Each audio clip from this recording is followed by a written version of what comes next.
Todos nós sabemos que um dia nascemos e um dia morremos. Tudo o que acontece entre esses dois pontos somos capazes de compreender. Mas e antes de nascermos?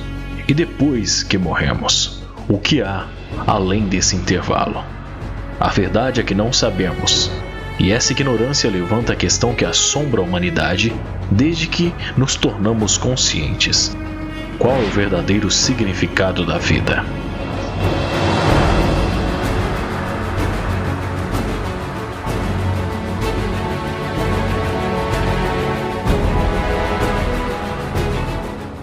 Se não sabemos de onde viemos, como podemos ter certeza do porquê estamos aqui? Se não sabemos para onde estamos indo, como podemos afirmar que nossas ações possuem algum significado real? Essa incerteza faz com que, ao longo da história, buscássemos respostas em religiões, filosofias e ideologias. Muitos encontram sentido no amor, na família e no conhecimento, ou até na própria existência da vida. Mas os niilistas, eles não encontram sentido em nada. Quando você sai na rua e pergunta o que é niilismo, muitas pessoas costumam relacioná-lo à ausência de valores, à ausência de referências absolutas e à ausência de um paradigma que seja universal e aplicável a todos. No entanto, quando falamos de niilismo, todos se lembram de Nietzsche. E para Nietzsche, niilismo é mais ou menos o oposto disso.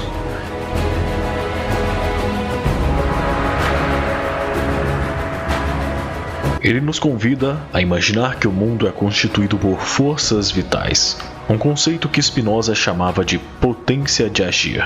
Nós somos movidos por essas forças vitais, que também movem todos os outros seres vivos.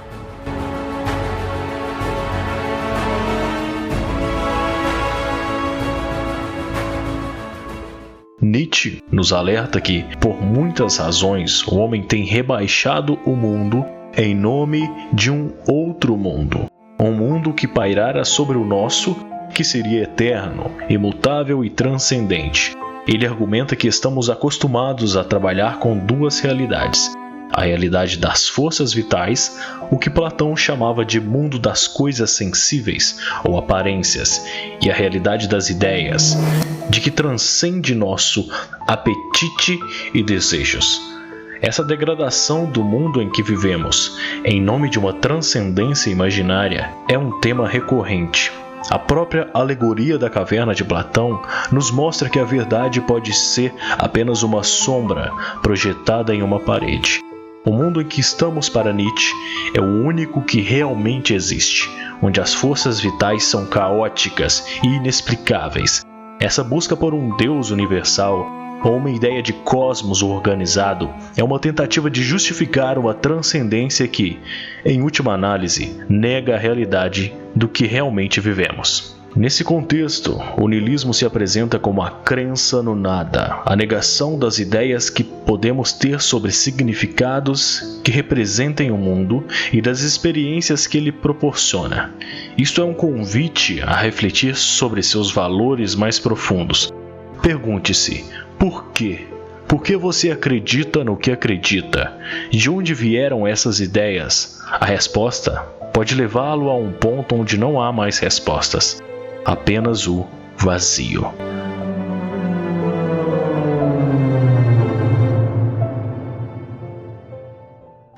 A própria palavra niilismo vem do latim nihil, que significa nada.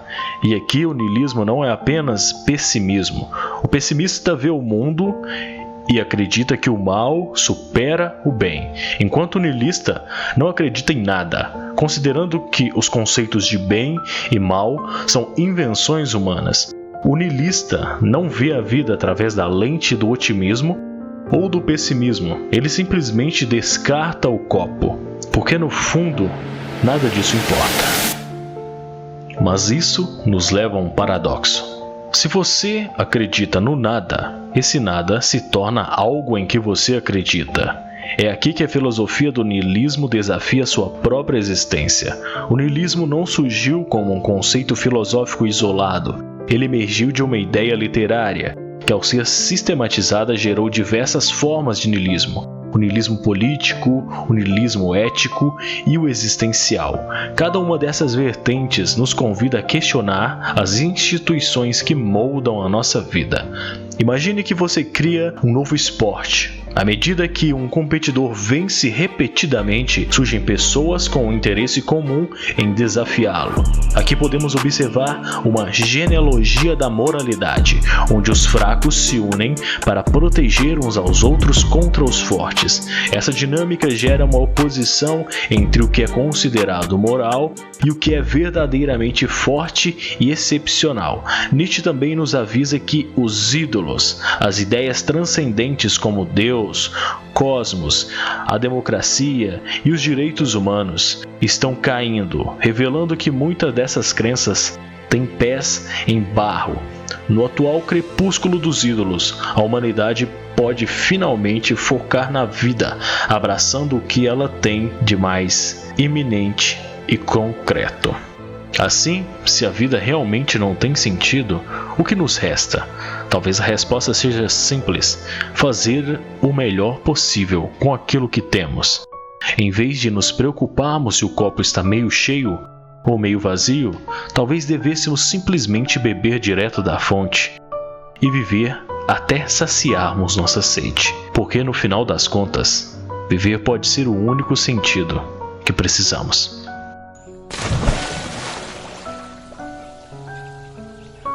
Então, ao refletirmos sobre o niilismo e suas implicações, somos confrontados com questões fundamentais sobre a vida, o significado e a busca por propósito. Isso serve como um convite a nos desapegarmos das verdades absolutas que muitas vezes nos aprisionam e começarmos a abraçar a incerteza que permeia nossa existência.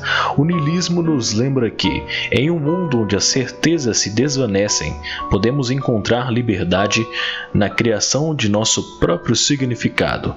Ao invés de nos deixarmos levar pelo desespero do vazio, que possamos reconhecer que a vida, em sua complexidade e caos, ainda nos oferece experiências, sensações e encontros significativos.